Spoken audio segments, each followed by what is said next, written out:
वेंकटेशाय।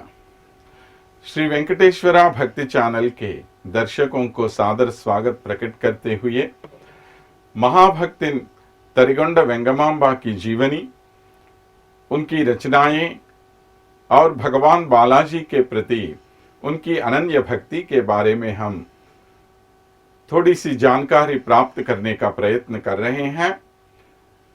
इस संदर्भ में हमने ये जान लिया कि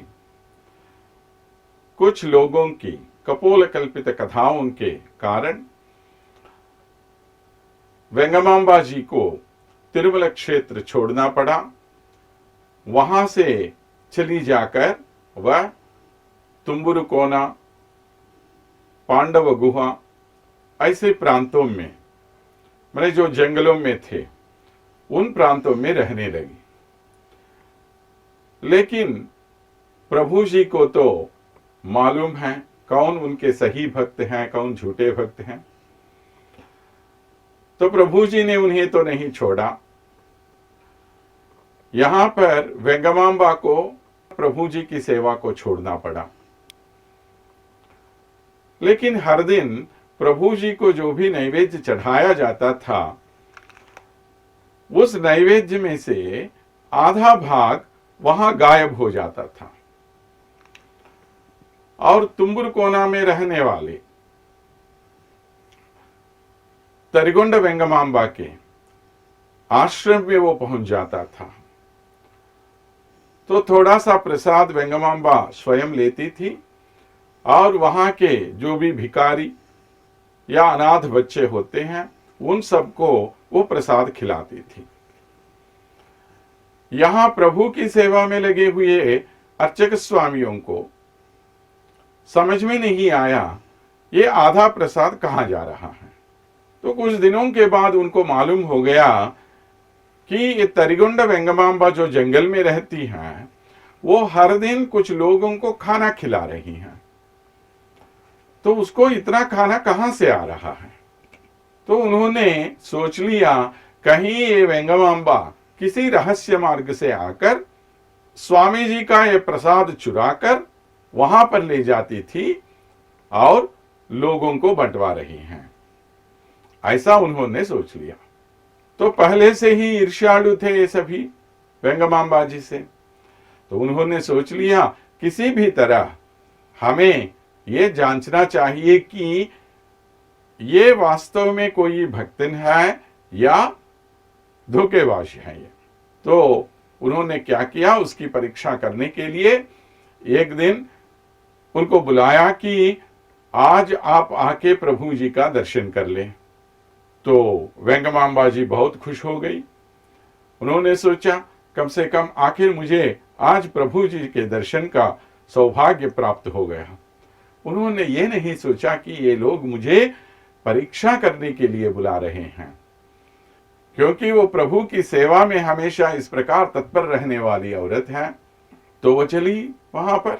लेकिन जब ये वहां पहुंची भगवान बालाजी के मंदिर में, तब वहां के पुजारियों ने कहा अगर तुम सचमुच भक्तिन हो तो भगवान जी का रथ जिस रास्ते से जा रहा है उस रास्ते पर लेट जाओ। तुम अगर सचमुच भक्तिन हो तो भगवान स्वयं अपना रथ रोक लेगा, तुम्हें बचा लेगा। नहीं तो तुम एक धोखेबाज मानी जा सकती हो और हम तुम्हें यहां से मार मार के भगाएंगे। तो मन से वैसे शुद्ध थी वो। उन्होंने हाँ कह दिया और रथ के रास्ते में लेटने के लिए वो तैयार हो गई। लेकिन सब कुछ देखने वाले परमात्मा सर्वद्रष्टा हैं वे। तो प्रभु जी को समझ में आया कि ये लोग धोखेबाजी से इसको सताने के लिए तैयार हो गए। तो प्रभु जी ने सोचा मैं आज रथ पे चढ़ के नहीं निकलूंगा ही। बहुत कोशिश की इन लोगों ने रथ को आगे खींचने के लिए, लेकिन 1 इंच भी वो रथ आगे नहीं निकला। तो सब बहुत हैरान हो गए, ये क्या हो रहा है। प्रभु जी की सेवा में जो रथ से रथोत्सव होता है वो सबसे महान उत्सव होता है। ऐसे रथोत्सव के समय पर भी यह रथ नहीं चल रहा है। ये क्या विचित्र है, कैसे अनोखा दृश्य है ये, ऐसा उन्होंने सोच लिया। तब उनको समझ में आया कि आज हम जिस भक्तिन की परीक्षा लेना चाहते हैं उससे प्रभु संतुष्ट नहीं है। यानी प्रभु चाहते हैं कि ये उनकी परम भक्तिन के रूप में हम सब मान लें। तो उन्होंने ये मान लिया और आके उनके पांवों पर गिर पड़े और उनसे क्षमा की याचना की। जब इन्होंने उनसे क्षमा की याचना की तब तुरंत रथ वहां से निकल गया। तब जाके इन सभी लोगों को मालूम हो गया कि यह तरिगुंड वेंगमांबा जो है वो सामान्य स्त्री नहीं है, परमात्मा की दया उन पर संपूर्ण रूप से है। नहीं तो कहां की एक अनपढ़ युवती है ये, कितनी कितनी रचनाएं की, 15 से ज्यादा रचनाएं की भगवान वेंकटेश्वर जी पर। तो यह चमत्कार हुआ कैसे? प्रभु की कृपा से।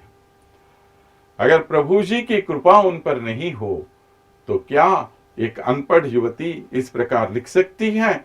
तो क्या प्रभु का प्रसाद स्वयं उन तक पहुंच सकता है? तो तब जाके इन पुजारियों को मालूम हुआ ये सब और उन्होंने उनसे क्षमा की याचना की। तो इस घटना के बाद सब उनकी इज्जत तो करने लगे, लेकिन वेंगमांबा जी को भी ये निश्चित हो गया कि प्रभु उन्हें बहुत चाहते हैं। तो उन्होंने वहीं पर अपनी योग विद्या से अपने प्राण त्याग कर दिए और प्रभु में लीन हो गई। और जिस गांव से वेंगमांबा जी को तड़ी पार कर दिया गया है, बहिष्कार कर दिया गया है, वो गांव भी पूरी तरह नाश हो गया, तरिगुंडा गांव। उसके बाद उसका पुनर्धरण हुआ, फिर से लोग वहां रहने लगे।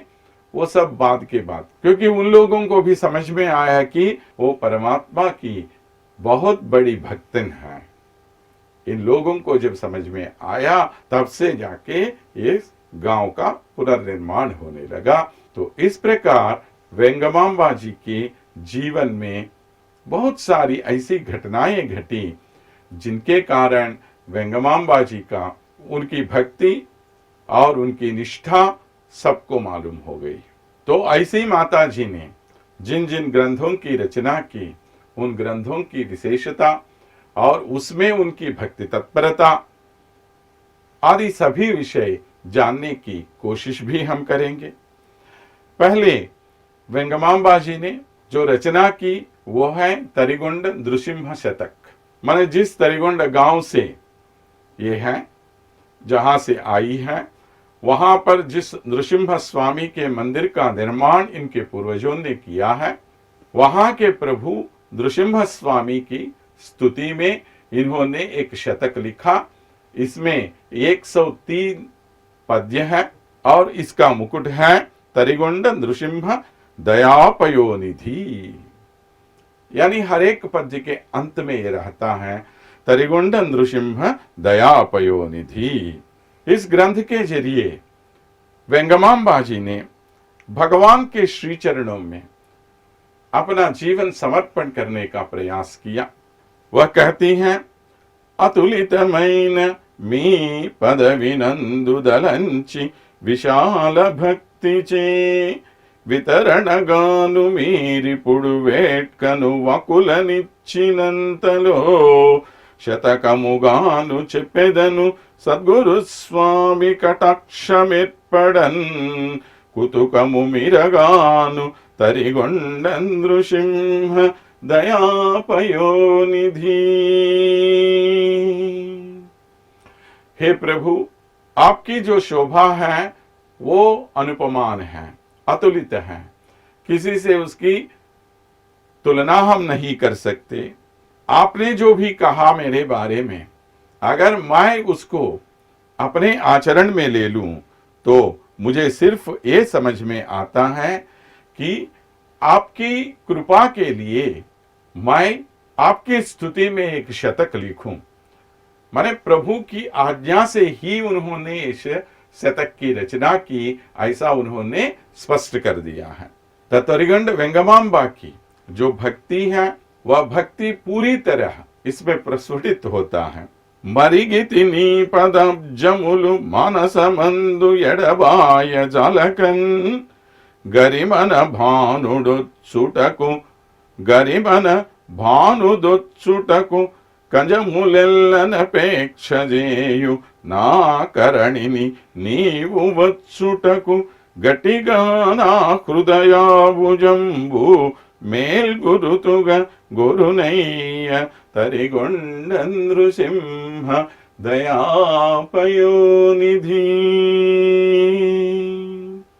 हमेशा प्रभु के चरणों को ही अपने मन में रखकर परिगितिनी पदाब्जंबुलु मानसंबुनंदु एडबाय जालकुन, एक क्षण के लिए, एक पल के लिए भी मैं उनके छोड़ना नहीं चाहती। तो हमेशा प्रभु के चरणों को ही अपने मन में निश्चित करके उन चरणों की सेवा में ही वो अपना जीवन बिताना चाहती है।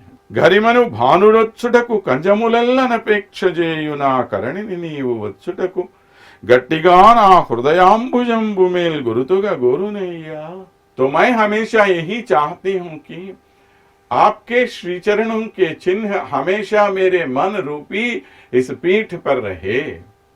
तो हमेशा भगवान के श्री चरणों पर ही अपनी दृष्टि रखना चाहती हैं तरिगोंड वेंगमांबा। तो इस प्रकार उनकी स्तुति करते हुए, अपनी भक्ति को प्रकट करते हुए वेंगमांबा ने नृसिंह शतक की रचना की।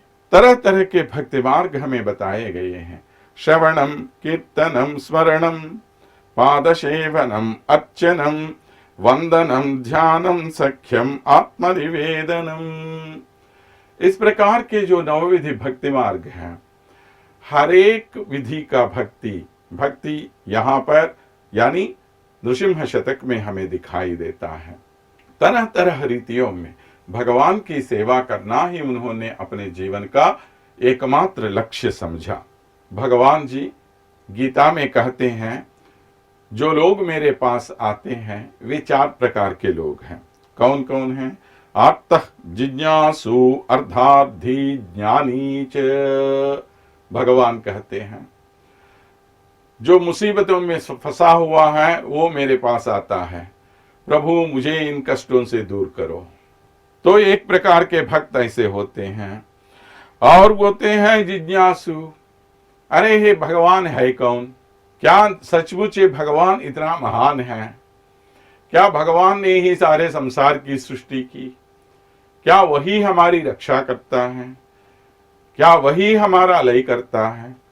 इस प्रकार लोगों के मन में जिस तरह तरह के संदेह होते रहते हैं, इन संदेहों को दूर करने के लिए कुछ लोग भगवान के बारे में जानने का प्रयत्न करते हैं। ऐसे भक्तों को कहते हैं जिज्ञासु, जानने की इच्छा रखने वाला। ज्ञातुम इच्छा जिज्ञासा कहलाया गया है। तो इस प्रकार के कुछ लोग रहते हैं। और कुछ लोग ऐसे हैं अर्थार्थी, उनको तो मालूम है भगवान है, लेकिन उनकी नजर में भगवान तो अलग है, हम अलग हैं। भगवान के पास हम जाएं ताकि वो हमारी इच्छाओं को पूरा करें। तो किसी न किसी इच्छा को मन में रखकर उस इच्छा की पूर्ति के लिए वे भगवान की सेवा में चले जाते हैं। भगवान की सेवा वो इसीलिए करते हैं कि प्रभु उनकी प्रार्थना सुनकर उनकी मनोकामना पूरा करें। कोई चाहता है उसे बहुत पैसे मिल जाए, कोई चाहता है उसे नौकरी मिले, कोई चाहता है उसको संतान हो जाए, और कोई चाहता है कि उसको बहुत धन दौलत मिले। तो कोई अपने बेटे की पढ़ाई के लिए, कोई अपनी बेटी की शादी के लिए। इस प्रकार लोग तरह तरह की इच्छाओं से भगवान के पास जाते हैं।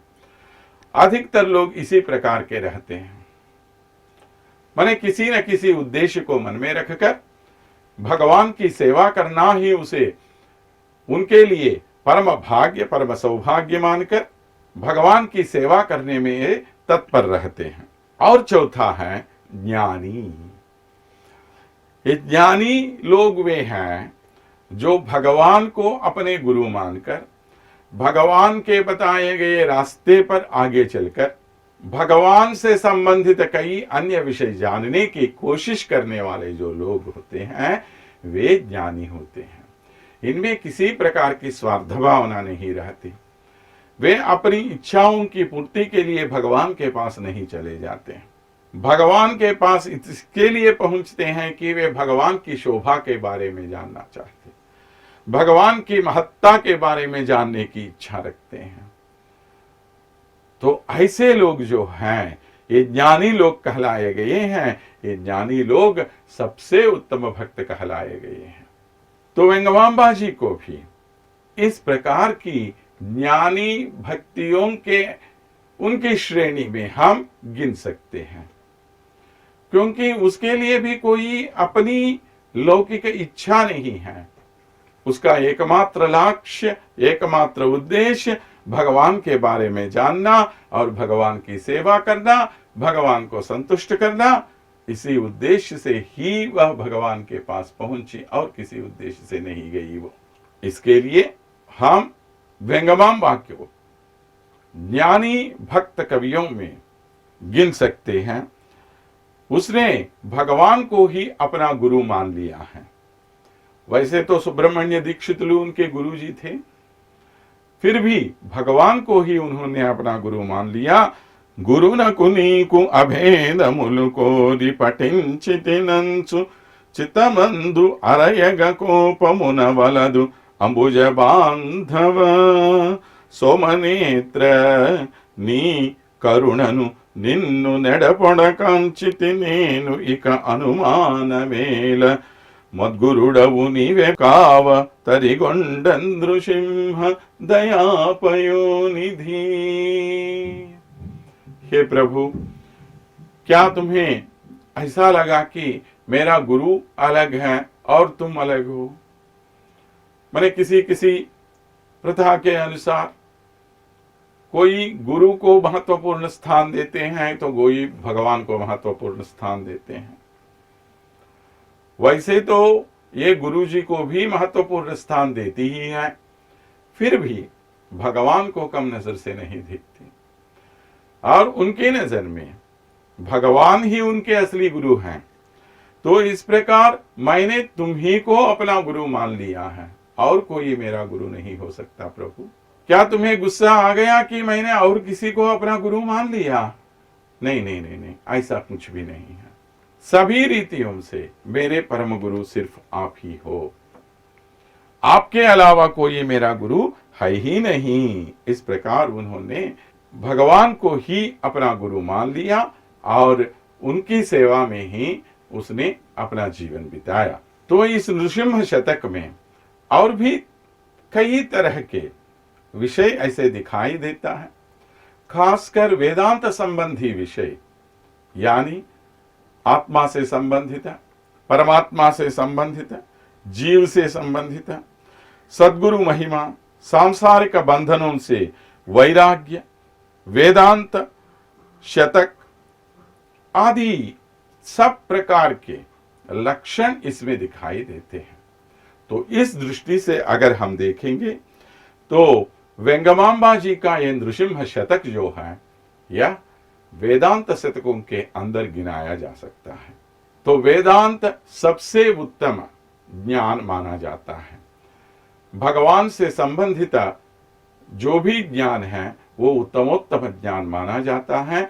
ऐसा उत्तमोत्तम ज्ञान हमें मिलता है वेंगमांबा जी से रची गई इस नृसिंह शतक में।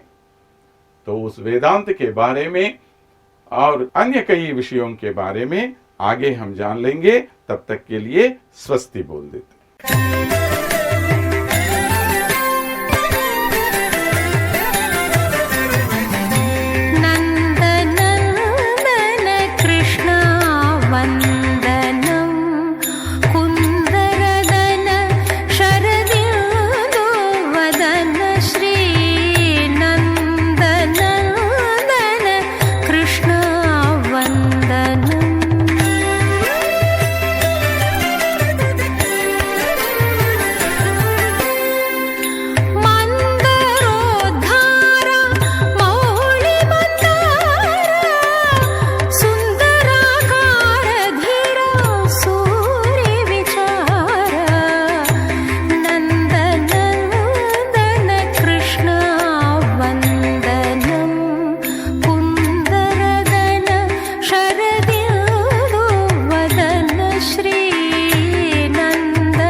नाथः सदा वेङ्कटेशं स्मरामि स्मरामि।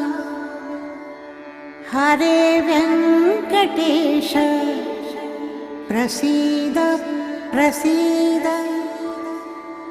प्रियं वेङ्कटेश प्रयच्छ प्रयच्छ।